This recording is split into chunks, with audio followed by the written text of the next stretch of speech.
mommy always told me it takes a village to raise a child, and I never knew what that meant until I had my own child.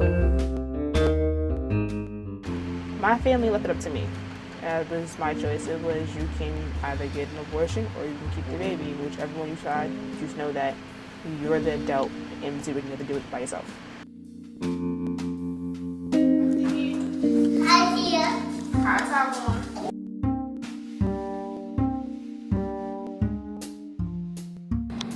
Look, play this. I'm gonna go to work. You're gonna go to work, right? So both my family and my friends, they've managed to come together to help me with my son. So if I need someone to talk to about him, some kind of advice, someone to watch him, we all band together.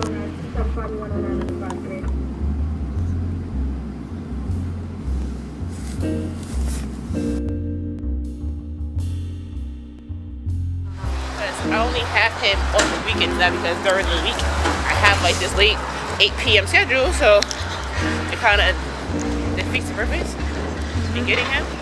So I get up work at like 8 a.m. or 8 p.m. and gotta go back at 8 a.m. So yeah. I can say that it does, but doesn't give me a sense of relief because at one point in time I was so used to him being attached to my hip. So to break away from him kind of is stressful. It's just like, I miss my baby. Like, he's not here to bother me and to cry or to touch me or to look at me. So, but then it was, at least I know that he's with another adult versus he can be anywhere right now and being harmed. It makes it kind of hard because he doesn't get to see me as often because when I work, I have to work about 12-hour shifts.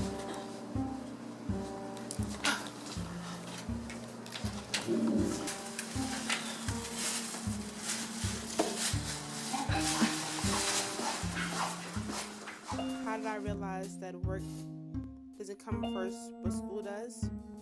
But then again, work does come first because without my job, I can't provide. I was struggling to come to class, as in last semester it was to the point where my Spanish professor was on some, if you have to bring a kid to class, bring him to class with you and you can sit in the front.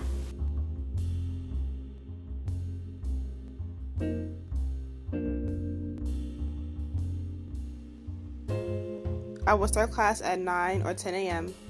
and then I won't end until 7:15 at night. It's an all-day process with an hour or 2 hour break in between classes. It's hard. It's hard trying to write a 8-page paper, juggling a child, running around kind of crazy. I am Shatia Burks, and I am a teen mom. My son is Burks, and I participate with the National Latina Institute as a young mom advocate.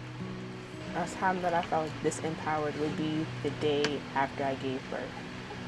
It was like the world dropped on my shoulders, as in, oh snap, I have a kid, I'm young, what am I gonna do now? Yes, I've been doing this the past 9 months, but I have a whole 21 more years left of my life to deal with my son by myself, and with the stigma people calling me a teen mom and feeling like I messed up my life kind of came down.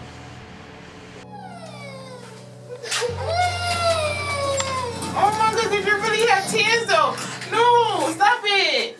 Stop it. I'm crying. I'm crying.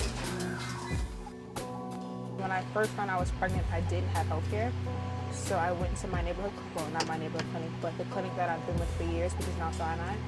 And they helped me get health care. So they helped me apply for Medicaid, which gave me PCAP after a while.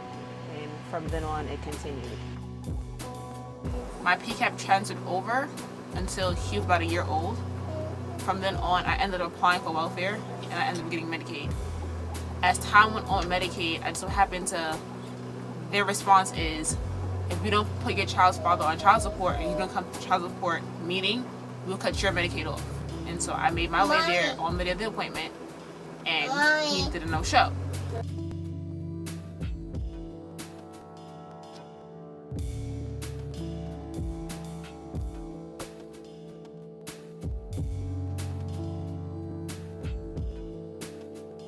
I was thrown off by the letters in my bag right now saying that I no longer have Medicaid. I was confused, like, why don't I have Medicaid? What you mean reapply, recertification, oh, denial? Why must I go to child support court?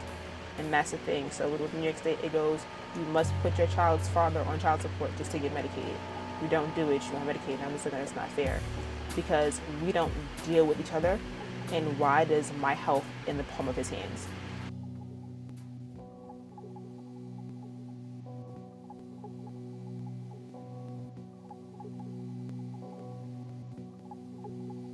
So like if he doesn't show up, I don't have health care. If I don't put him on child support, I won't have health care. I don't come to their meeting with him there, I won't have health care. I'm just like, that's not fair to me. Because I can get sick today and tomorrow and he'll probably be fine. The last couple of months, we had to come again, and he didn't come again either. So recently in the mail, I received a letter saying that I no longer have health insurance with me or my son.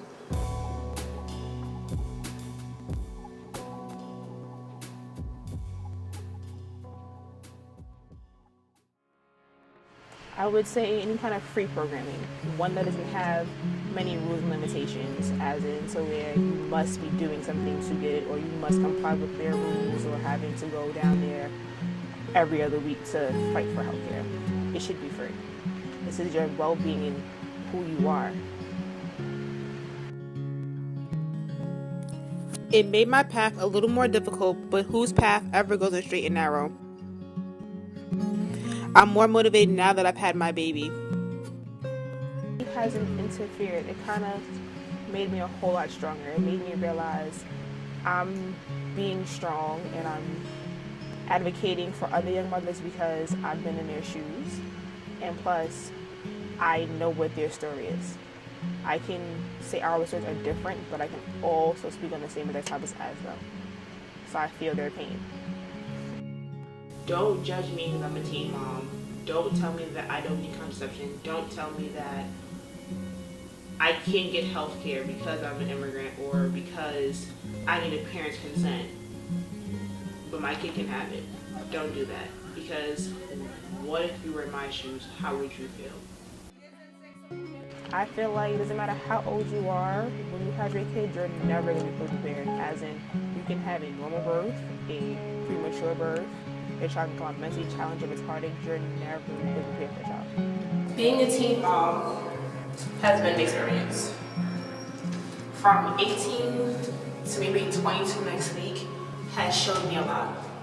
I've had people come in my life and in my son's life and impact us in different ways that I've never thought or imagined.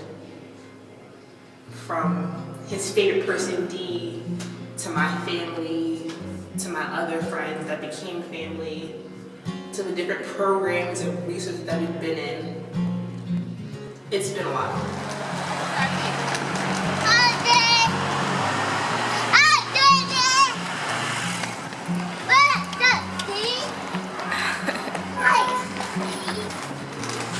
What has top on top? And now I'm gonna cry. My son has taught me strength and resilience. Before I was resilient, but with him, it's twice over.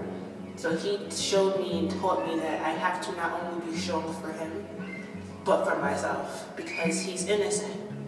He doesn't have anyone to defend him and fight for him like a mother would. His father's in and out, so it's just me. So I have to fight for him. So yeah, I need to learn strength along this way.